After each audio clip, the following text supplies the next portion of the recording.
अस्मद्गुरुसमारम्भाम् विधिशेखरमध्यमाम् लक्ष्मीवल्लभपरिगताम् वन्दे गुरुपरम्पराम्। सर्वोपनिषदो गावः योग्धा गोपालनन्दनः पार्थो वत्सः सुधीर्भोक्ता दुग्धं गीतामिருதம் महत्. கீதை பிரதம ஷட்க சாரம். இந்த 6 அத்தியாயங்கள் பூர்வ ஷட்கம் எனப்படும். இவற்றின் சாரத்தை ஞான கர்மாத்மிகே நிஷ்டே யோகலக்ஷியே சுசம்ஸ்கிருதே ஆத்மானுபூதி சித்தத்தே பூர்வஷட்கேன சோதித்தே என்று பரமாச்சாரியரான ஸ்ரீ ஆளவந்தார் சங்கிரகித்துள்ளார். பலத்தை பெறும் வரை நிலையாக பண்ணும் முயற்சி நிஷ்டையாகும். அப்படியே ஞானமாகிற நிஷ்டை ஞான யோகம், கர்மயோகம், தபஸ், தீர்த்த ஸ்நானம், யாகம் முதலியவற்றை செய்தலாகும். இதனால் சித்தசுத்தி பெற்று பரிசுத்தாத்மாவான தன் ஸ்வரூபத்தை தியானம் பண்ணுவது ஞான யோகம். இது 2ஆம் அத்தியாயத்தில் சொல்லப்பட்டது. கர்மயோகத்தின் மூலமாகவே ஆத்ம சாட்சா்காரம் பெருகி 3ஆம் அத்தியாயத்தில் சொல்லப்பட்டது. சித்தர்கள் சாஸ்திர தாத்பரியம் அறிந்த பெரியோர்கள் அனுஷ்டிக்கும் முறை இதுவே. நாம் பகவானுக்கு சேஷப்பட்டவர்கள் என்ற அறிவும் இதர பகங்களில் விரிவில்லாமையும் பற்றில்லாமையும் கர்மஜான நிஷ்டைக்கு அவசியம். இப்படி கர்மஜான யோகங்களை அனுஷ்டிப்பதற்கு ஆத்மாவலோகனம் என ஆத்மாவை பார்ப்பது எனப்படும் ஆத்ம சாட்சா்காரமே பலன். பிறகு சரீரம் விலகப் பெற்ற நிலையில் ஆத்மானுபவம் பலனாகிறது. இவை முதலாவது அத்தியாயங்களில் விதிக்கப்பட்டுள்ளன.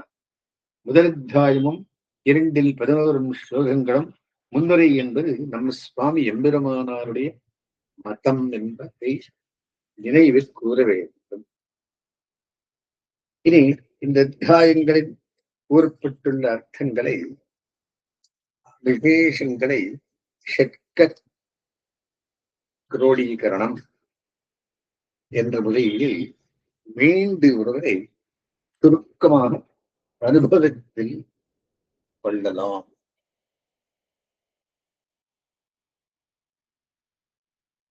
விஷயத்தின் கௌரவத்தை பார்க்கும் போது இது தவிர்க்க முடியாததாகிறது.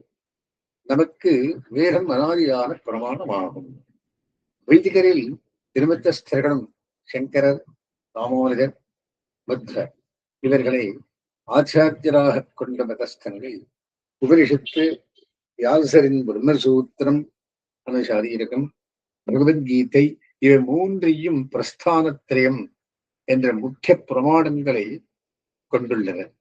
கீதையின் ஆழ்வரல்களை ஸ்ரீமன் நாதமுனிகள் நம்மாழ்வார் அருளால் பெற்று உயிர்கொண்டார் மணக்கால் நம்பி மூலமாக தமது திருப்பேரனான ஆளவந்தாருக்கு கிடைக்கும்படி செய்தார். ஆளவந்தார் இவ்வர்த்தங்களை தமது கீதார்த்த சங்கிரக நூலில் 32 ஸ்லோகங்களால் அருளிச் செய்தார். இந்நூலை அடிப்படையாக கொண்டே நமது சுவாமி எம்பெருமானார் தமது கீதா பாஷ்யத்தை அருளிச் செய்தார். அவரது அருணாஷ்டமங்களுக்குரிய தர்மங்கள், ஆத்ம ஞானம், பத்தின்மை இவைகளால் உண்டாகும் பக்திக்கு விஷயமாம் பரம்பொருளான நாராயணன் கீதா சாஸ்திரத்தில் கூறப்படுகிறான் என்று சாஸ்திர சாரத்தை முதலில் காட்டியிருக்கிறார் ஸ்ரீ ஆளவந்தார். சாதுர்வரண்யம் மயா சிருஷ்டம் என்றும் ஸ்வே ஸ்வே கர்மண்யவிரதா என்றும் சொல்லுகிறபடி வர்ணாஷ்டவர்வங்களுக்கு சேர பகவானின் ஆக்ஞா ரூபமான தர்மம் விதிக்கப்பட்டுள்ளது. ஸ்வதர்மமாவது கர்மயோகம். இது வைராக்கியத்துடன் பற்றில்லாமல் அனுஷ்டிக்கப்பட வேண்டும். பகவானை தவிர்த்து இதர விஷயங்களில் ராகம், ஆசை, பற்று இல்லாமல் இருப்பதே வைராக்கியம். வைராக்கியம் உள்ளவருக்கே மோட்சம் உண்டோ? வைராக்கியம் இல்லையில் மோட்சம் இல்லை.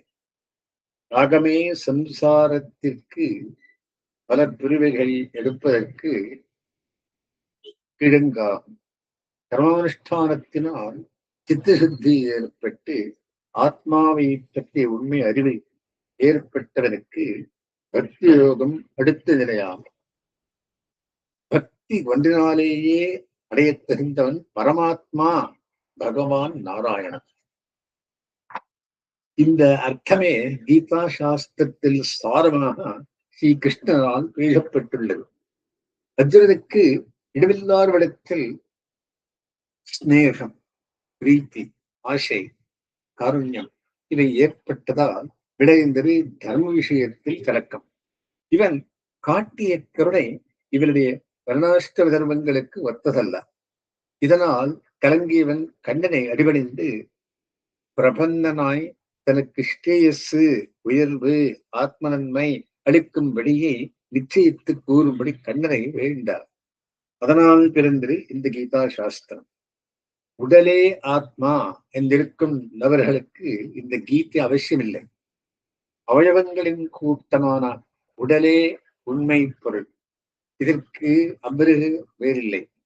எப்பாடுபட்டும் இதை சுகமாக வைத்திருக்க வேண்டும் என்று எண்ணுபவனுக்கு கீதையால் ஒரு பயனும் இல்லை. தங்கள்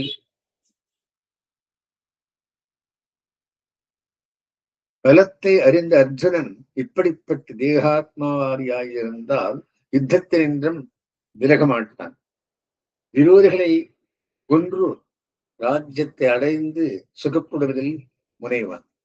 எதிர்ஷ்டேயசு அளிக்க வல்லது என்று கேட்டது சரீரத்தை பற்றியதல்லா என்பது தெளிவு.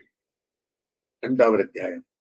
முதலில் ஆத்மாவை பற்றிய உண்மையை நாம் அறிய வேண்டும் என்பது பகவத் அபிப்பிராயமாகும்.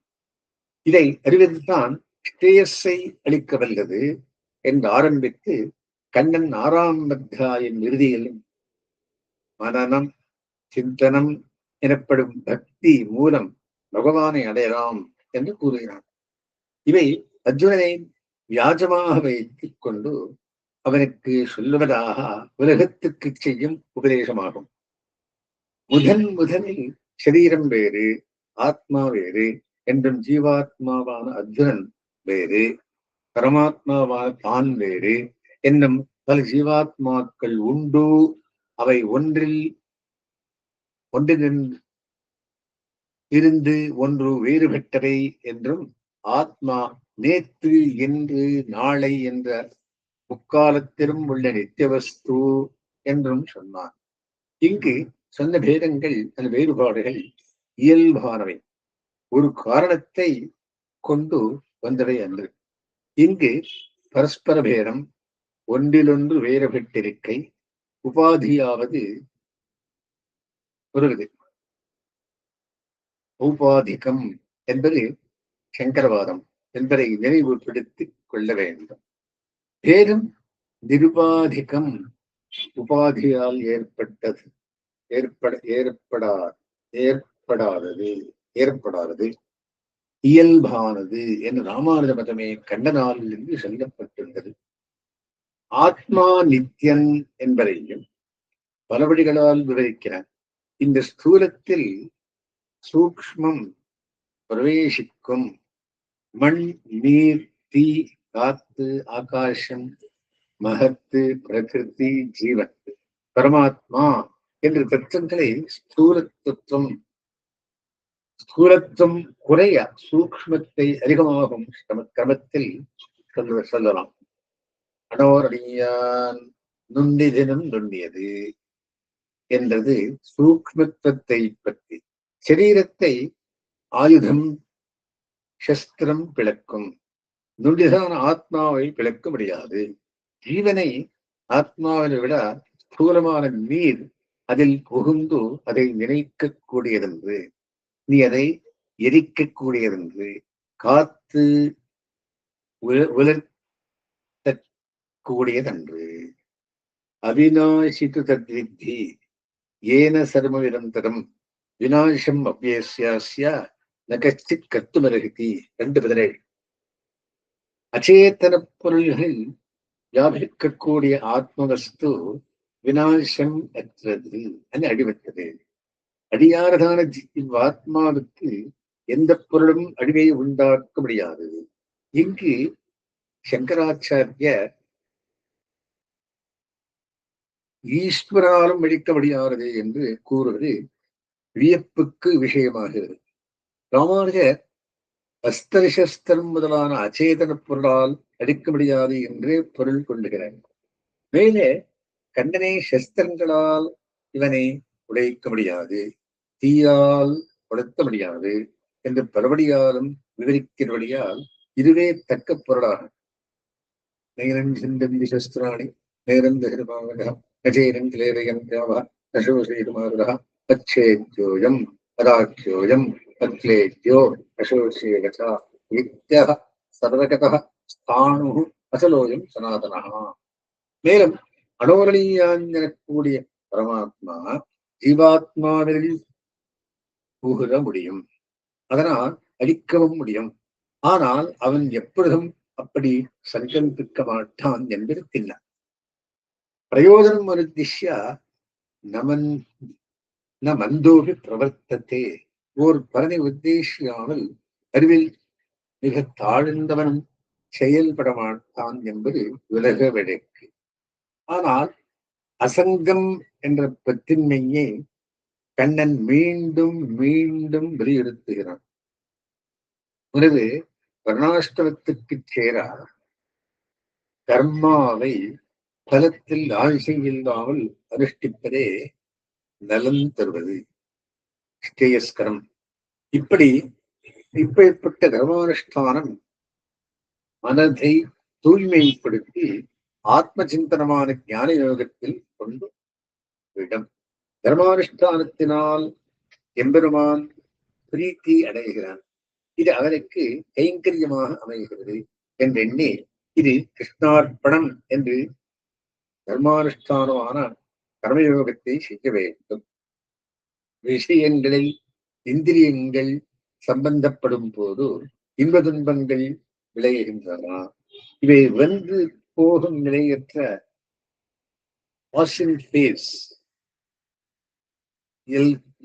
இயல்புடையவை. வெப்பம் குளிர் முதலானவற்றை ஒருபடியாக சமமாக எண்ண வேண்டும். இப்படியே லாபம் நஷ்டம், வெற்றி தோல்வி, சௌகரியம் அசௌகரியம் எல்லாவற்றையும் சமமாக நோக்க வேண்டும். விருப்பு வெறுப்பு அத்திருக்க வேண்டும். இப்படியெல்லாம் உள்ளவனுக்கே மன தூய்மை கிட்டும். பலனை உத்தேசித்து காரியம் செய்தால் ஆசை வளரும். ஆசை விவேகத்தை எழுத்தி ஆத்மநாசத்தில் கொண்டுவிடும். மன தூய்மை எந்த யோகிக்கும் முக்கியம். செயலில் தான் அதிகாரம் உண்டு, பலனில் இல்லை. பலத்தில் ஆசை இல்லாத கர்மானுஷ்டானத்தை அவசியம் அனுஷ்டிக்க வேண்டும். இதில் ஈடுபாடு அவசியம்.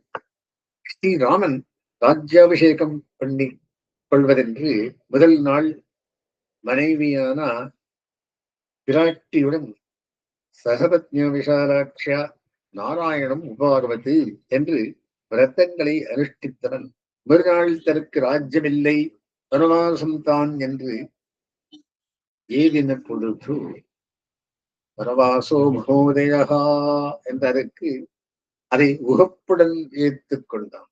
2 அவசரங்களிலும் அவன் மனநிலை சமமாயிருந்தது. ஆசைக்கு அளவில்லை என்பதற்கு ஒரு கதை சொல்வதுண்டு. ஒருவன் ஒரு தெய்வத்தை குறித்து தமவிருந்தான். அந்த தெய்வம் அவன் முன் தோன்றி ஒரே ஒரு வரம் கேட்டுக் கொண்டால் தருவதாக சொல்ல, அவனும் தான் தனது 21வது தலைமுறை பேரன் 7 அடுக்கு மாளிகையில் தங்க கிண்ணத்தில் க்ஷீரான்னம் உண்பதை பார்த்துவிட்டு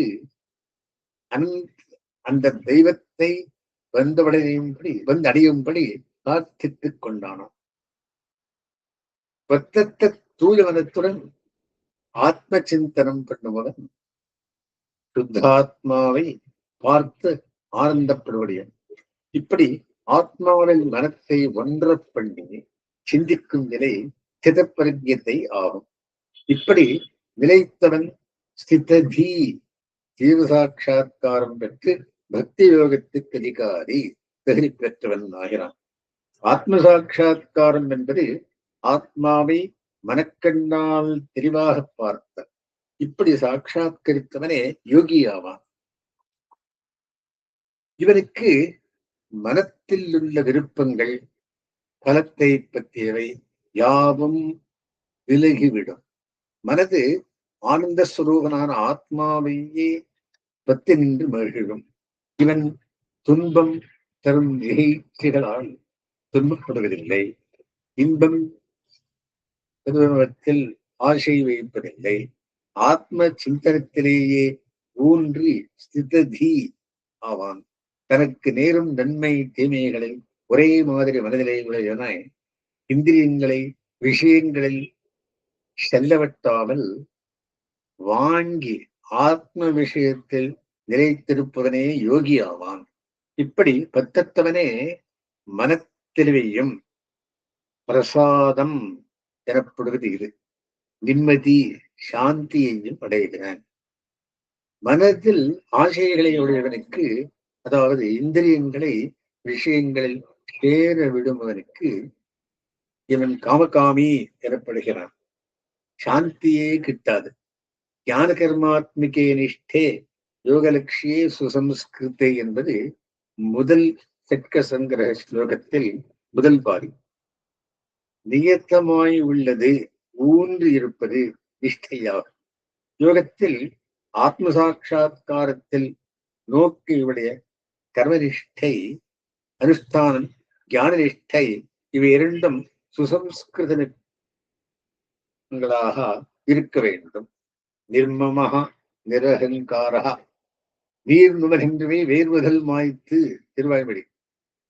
நிஸ்புருஷனாய் ஆசையற்றவனாய் இந்நிலை பகவானின் இன்னருடால் வந்தது என்று ஆழ்ந்த நம்பிக்கை உடையவன் சாஸ்வதமான சாந்தியை அடைகிறான்.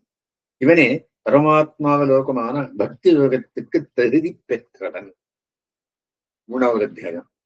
மூன்றாவது அத்தியாயத்தில் முதலில் அர்ஜுனனுடைய கேள்வி பார்க்கப்படுகிறது.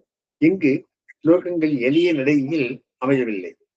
ஜீவாத்மாவை கண்கூடாக காணும் ஞான யோகம் ஆத்மக்ஷேமம் அளிக்கக்கூடியது என்று கண்ணன் சொல்லி கேட்ட அர்ஜுனன் தான் சிதப்பிரஜ நிலையை அடைவதில் ஊத்தமடையவனாய் யுத்தம் செய்வதாகிற சுதர்மத்தை, சத்திரிய தர்மத்தை காட்டிலும் யுத்தத்தினின்றும் வீழ்வதாகிற ஞான யோகமான ஸ்தித பிரஜத்தை விசேஷமாக தெரிகிறதே. யுத்தியஸ்வா என்று என்னை ஏன் யுத்தத்தில் நியமிக்கிறாய் என்று கண்ணனை கேட்கிறான். இந்த கேள்விக்கு அபிப்பிராயத்தை நமது ஆச்சாரியர்கள் விளக்கும்படி கர்மானுஷ்டானம் ஆத்ம சிந்தனம் இரண்டும் ஆத்ம சாட்சா்காரத்துக்கு இரண்டு படிகள். முதலில் இந்திரியங்கள் உள்ளடங்கி இருத்தல் வேண்டும். இப்படி இவை ஒன்றுக்கொன்று முரணானவையாக தோற்றும். பகவத் அர்ச்சனம் என்ற கர்மா எல்லா கர்மங்களும் பகவத் ஆராதனபரமாக அமைவதை உணர வேண்டும். திருநாமங்களை வாய் சொல்வது, கை துளசி புஷ்பங்களை எடுத்து அவன் திருவடிகளில் சேர்ப்பது, கண் அவன் திருமேனியையும் திருவடிகளையும் கண்டு சேர்ப்பது, இப்படி மூன்று காரியங்களின் திரட்சியாகும். இப்படியே மற்ற கிரமங்களையும் யோசித்துக் கொள்கிறார். ஞான யோகத்தில் இந்திரியங்களை எல்லாம் ஆமை போல உள்ளடங்கும்படி செய்து கொண்டு தூயதான மனத்துடன் ஆத்ம சிந்தனம் பண்ணும் நிலை பார்க்கப்படுகிறது. இந்திரியங்கள் இருந்தும் இல்லாத நிலையிடுது. இந்திரியங்கள் வெளியில் நடையாடும் கர்மா சுதர்மமான யுத்தம் எதற்கு? உன்னால் ஸ்ரீயக்கரம் ஆத்ம நரது பயப்பது என்று சொல்லப்படும் ஞானத்தில் ஈடுபடக்கூடாதா என்று இவ்வாறு அர்ஜுனனுடைய கேள்வி பார்க்கப்பட வேண்டும் என்று ஆச்சாரியர்கள் விளக்கியுள்ளார். இதற்கு கண்ணன் விளக்கமாக விடை கூறுகிறான். அவன் நியமிப்பது நியத்தங்கொரு கர்மத்துவம் கர்மஜாயோஹ்ய கர்மணா, வெகு காலமாக நீ பழகியுள்ள கர்மாவை, அந்த யுத்தத்தை செய்வாயாக. பகவத் ஆராதன ரூபமான கர்மயோகத்தை செய்யாதவனுக்கு முறைப்படி ஞான யோகத்துக்கு வேண்டியதான ஆரோக்கியம் உள்ள உடல் நிலையும் கைகூடாது என்று. இதுவானது இது பரியந்தம் சொன்ன ஞான நிஷ்டையிலிருந்து வேறுபட்டது. ஞான யோகத்தை உள்ளீடாக கொண்ட கர்மமே நம் ஆத்ம சாட்சா்கார அளவும் பயனளிக்க வல்லது. ஆத்ம ஞானம் என்பது ஆத்மா நித்தியம், எப்பொழுதும் உள்ளவன், தேகத்தினின்றும் வேறுபட்டவன் என்றறிகை. ஆத்ம யாத்தாத்ம ஞானம் உண்மை நிலை பற்றி அறிவே ஜீவாத்மா பரமாத்மாவான நாராயணனுடைய சரீரம் என்று அறிகை. எஸ் ஆத்மான சரீரம் அந்த பிரவிஷாஸ்தாதனாம் சர்வாத்மா என்றும் உபனிஷத்து பரமாத்மாவை ஆத்மாவுக்கு ஷரீரியாய், தேகத்தை உடையவன், நியமிப்பவனாய் கூறியுள்ளது. பஞ்சபூதங்களால் ஆன ஒரு சரீரத்தை ஜீவாத்மா நடத்துகிறான். ஆத்மா பிரிந்தால் சரீரம் தரிக்காது, பாழாயிடும். சரீரம் ஆத்மாவுக்கு நியாமியமாய் நடத்தப்படுவதாயிருக்கும். ஆத்மா தனது மகிழ்ச்சிக்கு ஏற்ப சரீரத்தை காரியம் கொள்ளுகிறான். ஜீவனுக்கு சரீரம் உடலாவது போல பரமபுருஷனுக்கு இந்த ஜீவன் உடலாகிறான். இதனால் இவன் சர்வஸ்வாமியான சேஷி, பரமனுக்கு சொத்து, சேஷ பொருள். இதை கீதையில் பல வாக்கியங்களில் பகவான் வலியுறுத்துகிறான். இதை அறிந்து கர்மானுஷ்டானம் பண்ணுவதே கர்மயோகம். முதல் சக்க சங்கிரக ஸ்லோகத்தில் சுசம்ஸ்கிருதே என்பதற்கு ஆத்ம யாத்தாத்ம ஞானம், பகவத் சேஷத்வ ஞானம், பத்தின்மை இவற்றுடன் செய்யப்பட்டது என்று பொருளாகும். இப்படி செய்யப்படும் கர்மயோகத்தில் பகவத் தியானம், பகவத் ஆராதனம் இரண்டும் உள்ளன. அதனால் இது கேவல ஞான யோகத்தை விட சிறந்தது. 3:8 அகர்மணஹா என்பது ஞானத்தை. இது கர்மசதாதீயமாய் கர்மாவென்றும் வேறுபட்டதாய் உள்ளதொன்று. கர்மானுஷ்டானம் நமக்கு ஞானத்தை விட இயல்பாக அமைவது.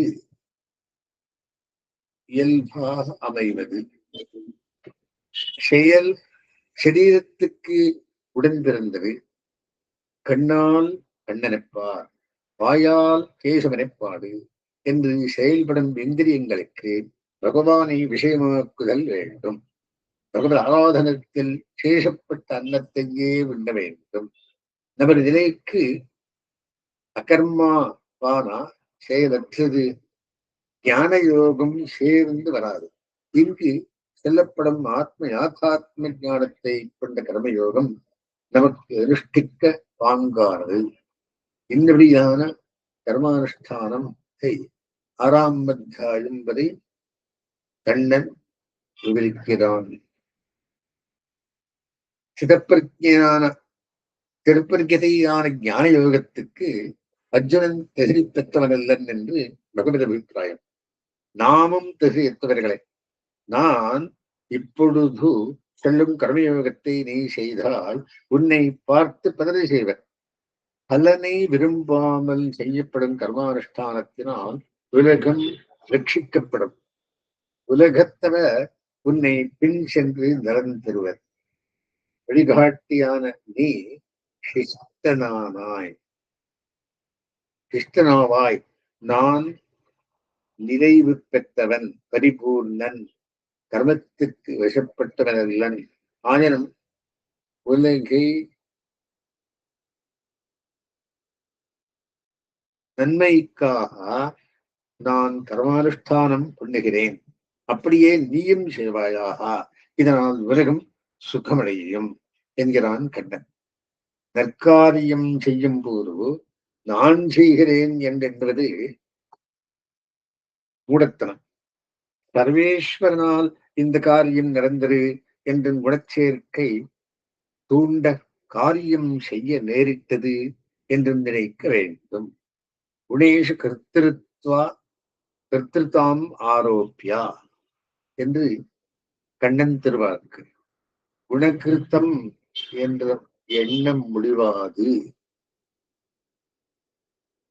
குணகிருத்தம் என்ற எண்ணம் முதல் படி, ஈஸ்வர கிருத்தியம் என்ற நினைவில் இரண்டாம் படி. நீரில் சுவாவம், வண்ணம், ருச்சி இரம்பில்லாதிருக்கை. அது பாயும் நிலத்தில்தான் இயல்பாம் மனம், வண்ணம், ருச்சி முதலியவை பார்க்கப்படுகிறது. உடலின் அந்த இந்திரியங்களின் சேர்க்கை கொண்டு ஜீவன் செயல்படுகையால் உடலில் கலந்து நிற்கும் சத்துவம், ரஜஸ்,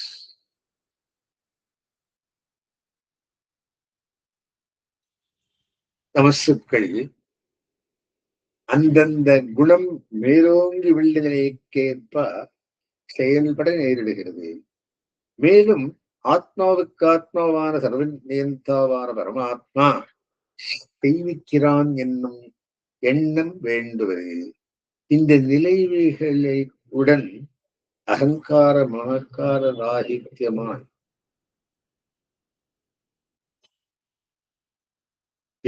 இவைகளை விளக்கி பலனில் நோக்கில்லாமல்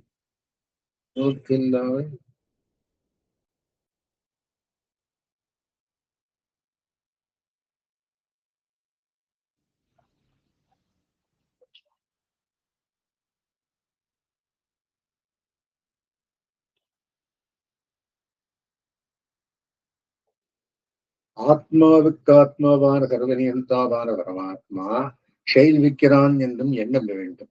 இந்த நிறைவுகளுடன் அகங்கார மகாக்கார ரகிதமாய் இவைகளை விலக்கி பலனில் நோக்கில்லாமல் செய்யப்பட்ட கர்மா ஆத்மாவலோகனத்தில் நம் ஜீவாத்மாவை உள்கண்ணால் காண்கையில் கொண்டுவிடும்.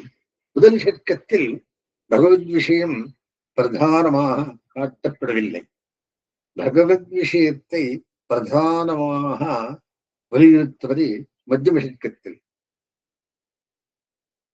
அத்தியாயம் 6 12வது. இங்கு 4ஆம் அத்தியாயத்தில் அவதார விஷயமான பேச்சு பிராசங்கிகம். முன்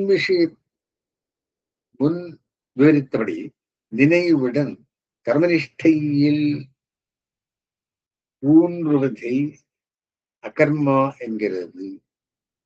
அகர்மாவில் கர்மாவை காண வேண்டியது அவசியம். நமது ரகசிய கிரந்தங்களில் கர்மயோகத்தை கொண்டிவர்களுக்கு தடிகட்டி விடுவது போலே என்று விவரிப்பார். எதையும் காண்பது, எதையும் பூஜிப்பது என்பது நமது இயல்பாக உள்ளது. கர்மயோகம் நிர்பந்தங்களை விதித்து நினைத்தபடியெல்லாம் தன் நிச்சயப்படி நடந்து கொள்ளாமல் தடுக்கிறது. ஞானிஷ்டை அந்நிச்சைப்படி ஓடித்தெரியும் பசுவுக்கு ஒரு மரத்தடியை கழுத்தில் கட்டிவிட்டு கட்டிமைந்து தெரியவற்றாமல் தடுத்து வைப்பது போல கர்மயோகம் விதிக்கும் நிர்பந்தங்கள்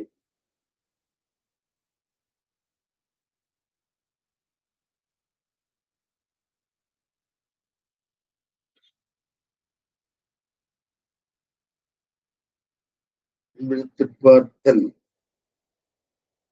சொல்லாதே கோவிலுக்கு நடந்த செல். இதுவே கால் படைத்த பிரயோஜனம். எம்பெருமானுடைய திவ்யமங்கல விக்கிரகத்தை கண்ணாரக் கண்டு கழிப்பதே கண் படைத்த பிரயோஜனம் என்பன போல நினைவுகள் அமைய வேண்டும். காமிய கர்மா என்பது பலனில் நோக்குடன் செய்யப்படுவது. முமுட்சு பண்ணுவது நிஷ்காமிய கர்மா, பலனில் நோக்கற்றது. நிஷ்காமியமாய் பகவத் ஆராதன ரூபமாக கர்மாவை செய்வதே செயல்படுவதையே கர்மயோகமாகும். ஆத்மாவின் பகவத்சேகத்த ஞானம் எம்பெருமானுக்கு தாசனாயிருக்கை நெஞ்சில் ஊற ஊரா இந்திரியங்கள்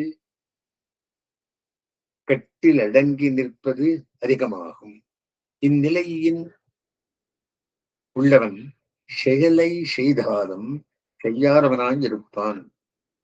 துவயத்தின் உத்தரவாக்கியம் ஸ்ரீமதே நாராயணாய நமः சொல்லி பகவானுக்கு அர்க்யபாத்தியார்களை சமர்ப்பிக்கிறோம். அர்க்யபாத்தியார் சமர்ப்பணம் கர்மாவில் பிரதானமாகும். உத்தரவாக்கிய உச்சரணம் அதன் அர்த்த சிந்தனையின் ஞானாம்சங்கள்.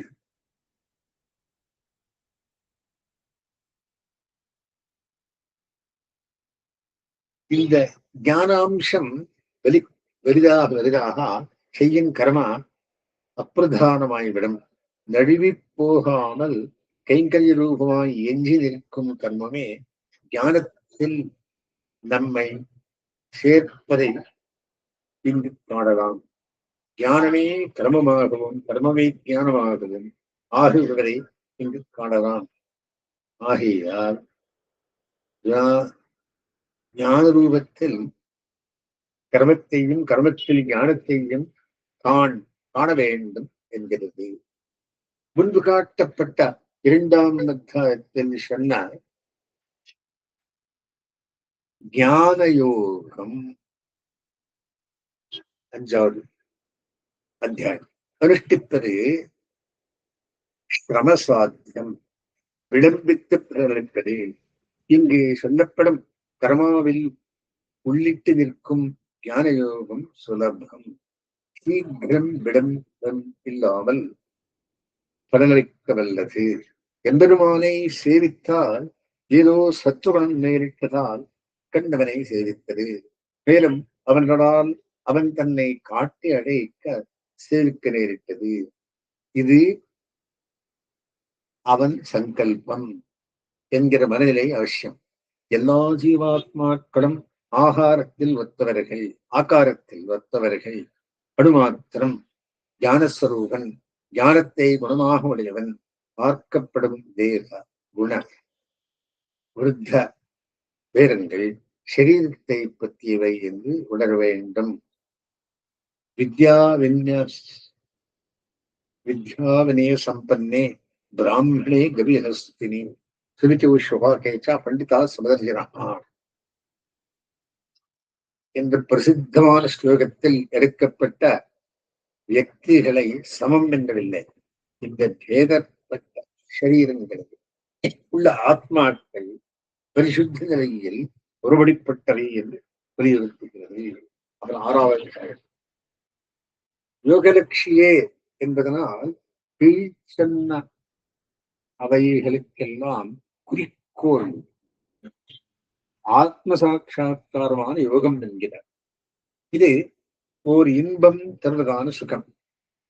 சுகம் 2 வகைப்படும், விஷய சுகம், ஆத்ம சுகம் என்று. ஆத்மா பரமாத்ம விஷயங்களால் அன்றி மற்ற எதனாலும் வரும் சுகம் விஷய சுகம் எனப்படும். விஷயம் என்பது நல்ல உணர்வு, வசதியின் வீடு, நிலம், அடையாளங்கள், ஆரணங்கள், புஷ்பசிந்தனார்கள், அனுகூலமான மனைவி, மக்கள் எல்லாவற்றையும் குறிக்கும். இவற்றினால் வரக்கூடிய கீழ்மட்டத்தில் நின்று விலகுவின் இன்பங்களை விஷய சுகம் எனப்படும். ஆத்மானுபவம் ஆகிற சுகம் வேறு. ஒருவன் ஆழ்ந்து தூங்கி எழுந்து நன்றாக ஆனந்தமாக ஒருங்கினேன் என்கிறான். ஆழ்ந்து தூங்கும் போதோ பூஜனமோ மற்ற விஷய சுகங்களோ அனுபவத்தில் இல்லை, கனவும் இல்லை, விஷய ஞானமும் இல்லை.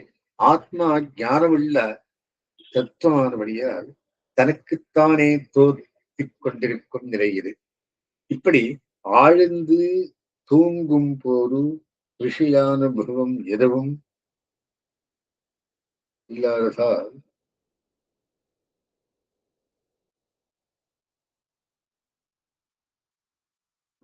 எதுவே இல்லாத இல்லாததால் ஆத்மானுபவமே நிகழ்கிறது என்று அறியலாம். மனது புரீத்தம் என்னும் நாடியில் புகுந்தோ வெளி விஷய ஞானத்திற்கும் நிலையில் சுகம் என்பது ஆத்மானுபவமே. இந்த ஆத்மசுகத்திற்கு வேறு எந்த சுகமும் ஈடு இணையாகாது. இந்த சுகம்தான் சுகமாக தூங்கினேன் என்பதில் சொல்லப்படுகிறது. விழிப்பு நிலையில் விஷயானுபவமே மேலோங்கி நின்று ஆத்மசுக உணர்ச்சி சிறிதமில்லாமல் ஆய்விடுகிறது.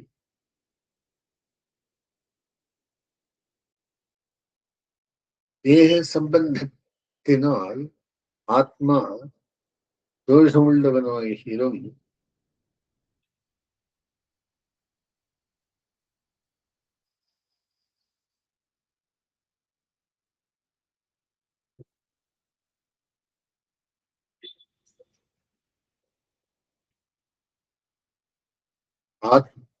ஆனந்தானுபவம் அமைகிறது. இதனால் தூய்மை பெற்ற நிலையில் ஆபமாகிற தோஷம் மிக குறைந்து ஆத்மா தனக்குத்தானே தோற்றும் ஆத்மா அவலோகனை நிலையும் மிகவும் மேலான சுகமாயிருக்கும் என்று ஊகித்தருவது அறியலாம். இப்படிப்பட்ட போக திசையில் ஜீவாத்மாவிற்கு தன்னை தவிர வேறொருவரும் தெரியவில்லை. மனது ஜீவாத்மாவிலேயே ஒன்றுவிடும் நிலை இது. ஆத்மா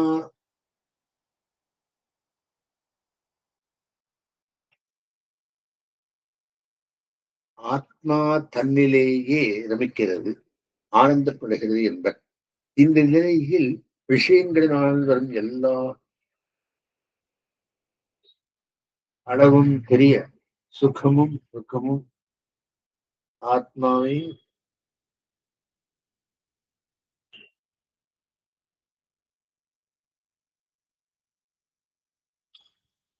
இந்த நிலையில் விஷயங்களினால் வரும் எவ்வளவு பெரிய சுகமும் துக்கமும் ஆத்மாவை தொடாது. இவைகளை பற்றிய உலகத்தில் இன்பமோ துன்பமோ ஆத்மாவை தட்டாத மேலான இன்ப நிலை இது. ஆழ்வார் எம்பெருமானார் சரணம். ஸ்ரீமதே ரம்யஜாமா திரு முனீந்தராய மகாத்மனே ஸ்ரீரங்கவாசனே பூயான் நித்திய ஸ்ரீ நித்தியமங்கலம்.